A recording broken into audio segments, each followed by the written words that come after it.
What happens when a woman the fashion world tried to ignore dares to tell her story, boldly, unapologetically, and in full color?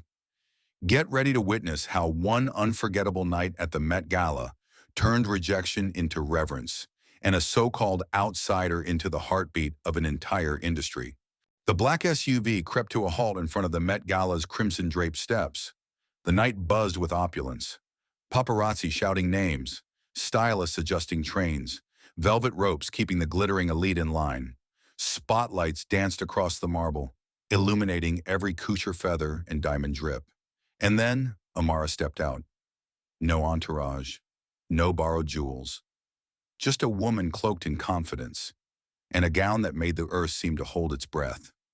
Her dress shimmered like a living mural. Deep golds, emeralds, crimson threads tracing ancient West African motifs down to a hem that fluttered like royal banners in the wind. It wasn't crafted by a designer from Paris or Milan. It was stitched in the back of her godmother's Harlem boutique, where the scent of incense clung to the air and gospel hummed through the walls. But on this carpet, where tradition often bowed to trend, the dress was an act of rebellion. Eyes turned. Not the adoring kind. Not yet. From behind clipboards and camera rigs came the murmurs. Who's that? Is she supposed to be here? She doesn't have a stylist tag. The velvet rope didn't part. Instead, an event coordinator with a forced smile stepped forward. Hi there, she said carefully. Are you press? Amara didn't flinch. She reached into her beaded clutch and handed over a thick invitation. Black wax seal, handwritten calligraphy, the unmistakable crest of the Met. Personal invite, one of only 3 issued by Rep. Jasmine Crockett herself. The coordinator blinked, her face faltering as if she'd just read a royal decree. Oh, I see. Please, right this way. Amara stepped forward, but the stares followed. No camera bulbs flashed, no celebrity greeted her. Only a silence that screamed louder than the music overhead.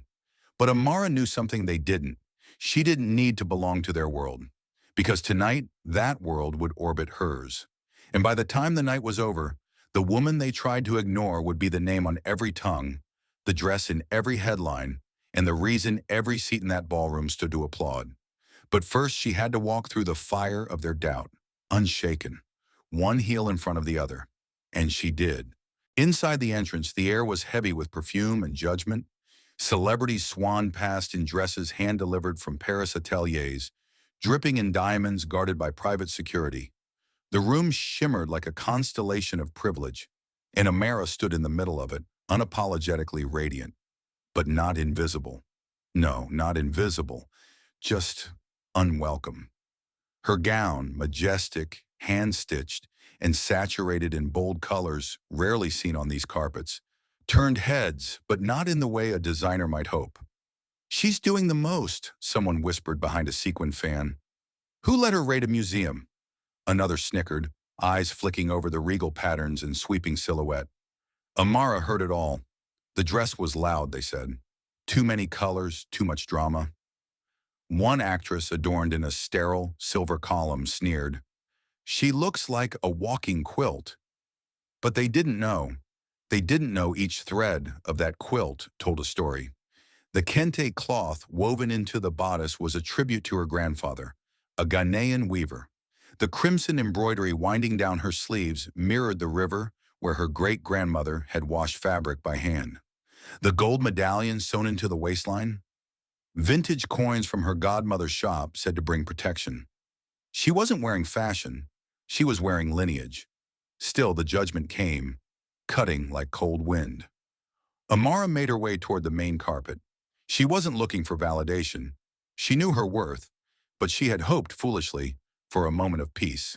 Instead, a staffer stepped in front of her, blocking the path like she was trespassing on hallowed ground. Sorry, he said with a tight smile. This entrance is reserved for confirmed VIPs. His eyes flicked down her dress, then back up, struggling to place her. Amara remained calm. Check again, she said, offering her invitation. The staffer took it, his posture stiffening the moment he read the calligraphy. His voice cracked. Oh, you're that Amara? Silence. a beat, and then, "Right this way, ma'am." He stepped aside like a curtain drawing open. As Amara glided past him, her dress caught the chandelier light and scattered it like stained glass. The murmurs grew behind her, a mix of curiosity and confusion. She wasn't just entering the room now, she was claiming it. The ballroom pulsed with curated elegance, chandeliers dripping in crystal, live orchestras weaving through jazz and Afrobeat, and opulence that dared you to blink. Each table bore the name of a designer label. Each guest wore a carefully measured narrative. Amara, meanwhile, sat at the far edge of the room, alone. They hadn't even spelled her name right on the place card. She adjusted her dress, her armor, and scanned the crowd. Near the center, a cluster of fashion editors leaned into each other, casting glances her way, like passing judgment was part of the dress code. One of them giggled into her champagne flute. "She must be someone's plus one said. Or maybe she won a scholarship ticket. She really made her own dress?" Laughter. "That's cute." A flashbulb popped across the room. A supermodel posed in front of a gilded peacock sculpture, while stylists buzzed around like worker bees. Amara didn't smile. She wasn't there for photos. She was there for truth, and it wasn't something you could accessorize. She rose from her seat and made her way to the hallway, trying to quiet the sting behind her eyes. Even those who didn't speak said everything with a glance, like she was an extra in someone else's fantasy. Backstage, she could hear snippets of rehearsals, choreographers calling out steps, a sound engineer adjusting levels. Then a low voice cut through the noise. "Where's Amara Adebayo?" The room paused. Amara stepped forward. The event producer squinted at her, then double-checked the clipboard. "You're up next," she said. "They'll introduce you after the tribute video. You know the cue?" Amara nodded, her voice steady. "I know it." The producer gave her a final once-over, then said with a little shrug, "Break a leg." Outside, the whispers continued, oblivious to what was about to happen. "Seriously, who is she? Maybe she's an intern with a flair for drama. She's definitely not performing, right?" But when the house lights dimmed and the host stepped up to the mic, the ballroom fell into a hush. "Tonight," he said, "we honor the forgotten giants, the Black designers who shaped American fashion but were erased from its memory. A beat, a spotlight, and now a tribute by Amara Adebayo." The same mouths that had mocked her suddenly hung open. She wasn't just in the program. She was the program. The host's voice echoed through the vaulted ceilings. "Please welcome Amara Adebayo." Gasps swept across the ballroom like a wave crashing into disbelief. Wait, her? The woman in the too loud dress? The one they'd dismissed, laughed at, nearly turned away at the door? All eyes snapped to the stage as the lights dimmed, then pulsed in slow, rhythmic beats. Deep crimson, like ancestral memory bleeding through time. The heavy curtains parted. There stood Amara. Backlit in gold, her silhouette was a living monument. Her gown billowed like smoke caught in moonlight. Around her, a dozen dancers stood frozen, poised in silence. And then, the drum hit. Low, ancestral, reverent. With the first note, Amara moved. Her arms rose like wings. Her body flowed through centuries, every gesture a love letter to resistance. One moment, her hands mimicked the delicate threading of a needle. The next, they clenched like fists raised in protest. Each turn, each stomp, each pause stitched together the stories of seamstresses, mothers, and visionaries long erased from fashion's narrative. Projected behind her were black and white photos, grainy images of Black women hunched over sewing machines, nameless yet legendary. Their legacy came alive in every sweep of Amara's gown. And the music, oh, the music. Nina Simone's haunting voice layered over Yoruba chants, gospel hums wrapped around sharp contemporary beats. It wasn't just a performance, it was a summoning. Gasps turned to silence. Silence turned to stillness. One of the dancers stepped forward, placing a folded piece of kente cloth on a pedestal at center stage. An offering. Amara knelt before it, head bowed. Her final movement was subtle, hands clasped to her chest as if to say, "We remember you. We carry you." The lights faded. The room was hushed, breathless. Then, a single clap. It came from the back, firm, defiant. A beat later, another, then another. Within seconds, the ballroom erupted. The elite, designers, moguls, actors, rose from their chairs in unison, not out of obligation, but out of reverence. A standing ovation. Rihanna wiped a tear. Zendaya had her hand over her heart. Anna Wintour, famously stone-faced, leaned forward, eyes wide. Amara didn't bow. She didn't need to. She had just rewritten the language of fashion, not with fabric alone, but with truth. When the final drumbeat faded, the silence that followed felt sacred. Amara stood motionless at center stage, arms raised, her silhouette bathed in amber light. Her chest rose and fell in time with the audience's breath. For one impossible moment, time bent. No camera clicks, no whispered critiques, no shifting in chairs, just stillness. Then, clap. It came from the far left of the ballroom. Sharp, solitary, a declaration. Then another, and another. Within seconds, the silence shattered under the force of applause. Real applause. Not the polite kind reserved for celebrity appearances. This was something primal. It thundered through the room, echoing against the marble walls like a battle cry. Every guest was on their feet. Chairs scraped back. Champagne glasses were set down mid-sip. Rihanna rose first, hands high, eyes glassy. "She didn't perform," she murmured to the woman beside her. "She prophesied." Zendaya clutched her heart. Beyoncé's stylist mouthed, "Who is she?" as camera crews scrambled to find her name. And Anna Wintour, known for never standing, never clapping, pressed her hands together and offered a nod so slight it carried the weight of kingdoms. Even the usher who had questioned Amara at the door stood slack-jawed near the curtain, eyes glistening. He looked at her now, not as a mistake, but as a moment, a turning point. Amara blinked slowly. She didn't smile, didn't cry. She just breathed. Because she had felt the shift. The crowd wasn't applauding a good performance. They were witnessing the cracking of an institution's foundation. This was no longer about fashion. This was about history correcting itself in real time. This was the ghosts of forgotten artisans finally exhaling. It was the girl from Harlem, standing exactly where they said she never would, dressed in the legacy they tried to silence.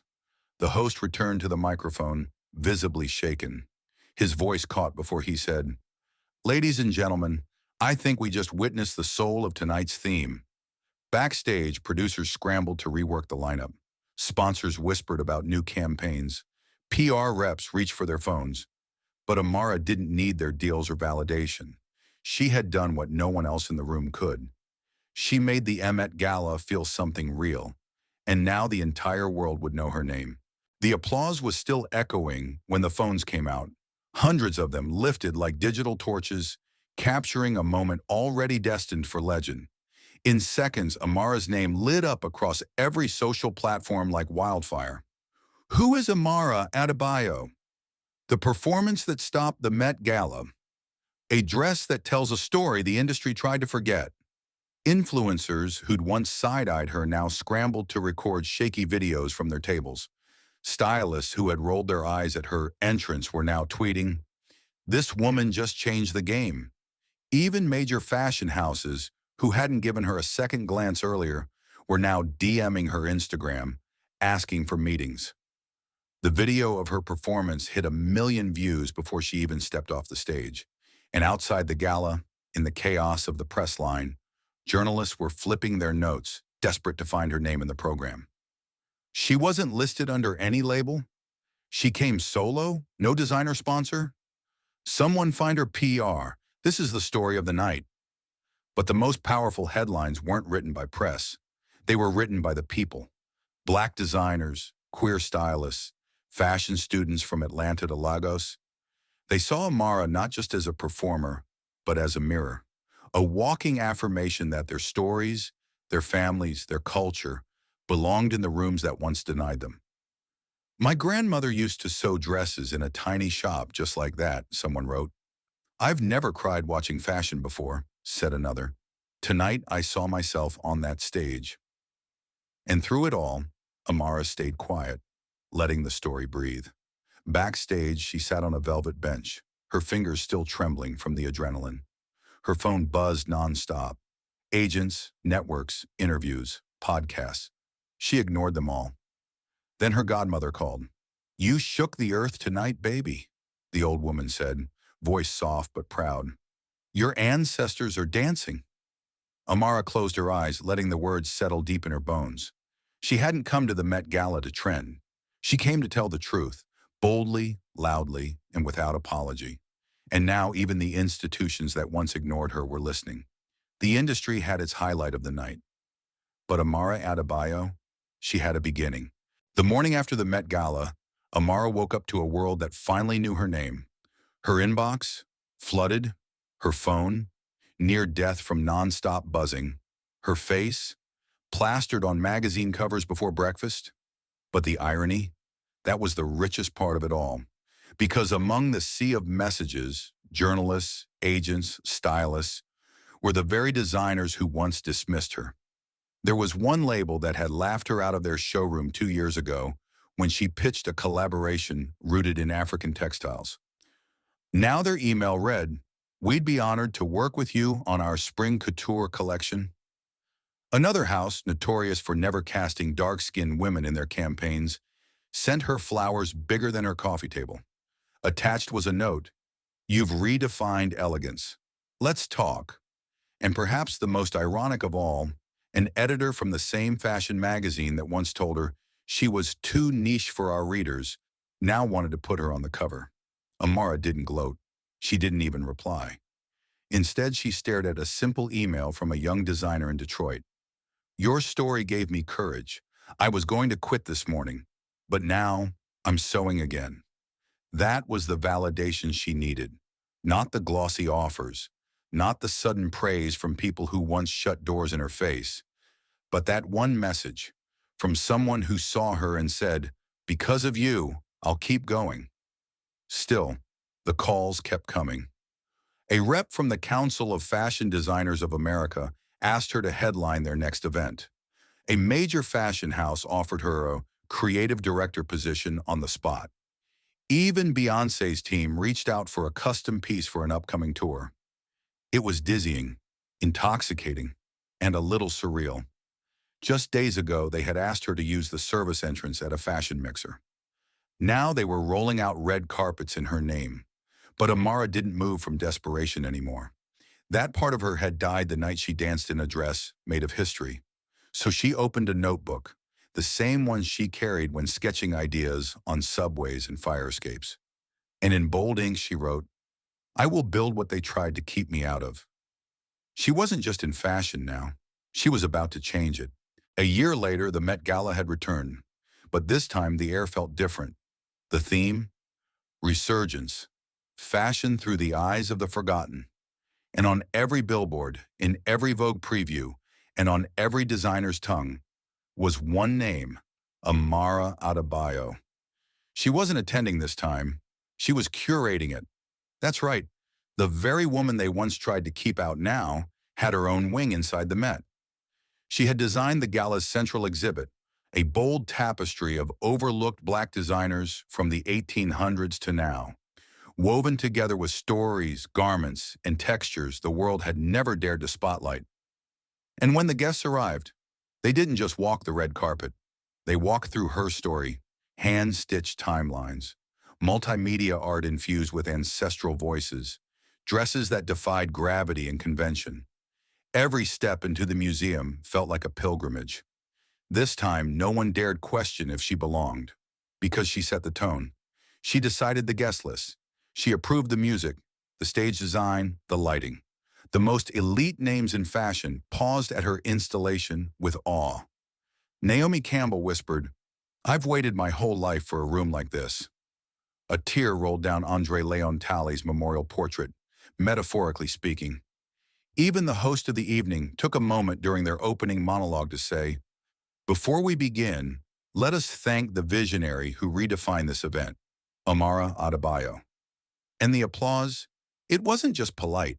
It wasn't just inspired. It was personal. For every guest who'd ever been told they were too black, too bold, too unconventional, too street for couture, Amara was now the answer. The North Star. After the event, a young girl in a homemade dress stood at the museum's entrance, staring up at the banner of Amara's face draped across the building. Her mother leaned in and whispered, "That's the reason you keep sewing." And that, more than the standing ovations, the brand deals, the magazine covers, was everything. Amara didn't just make a splash at the Met Gala. She rewrote its legacy. She proved that when you walk in with your ancestors behind you, your truth in your hands, and your head held high, you don't just belong. You become the standard everyone else reaches for. Amara Adebayo didn't just break into the fashion world. She redefined it. From the shadows of doubt to the brightest spotlight, she showed that when you stand firm in your truth, you don't just belong, you transform the narrative. Tonight, the world learned that the future of fashion was never theirs to define. It was always hers.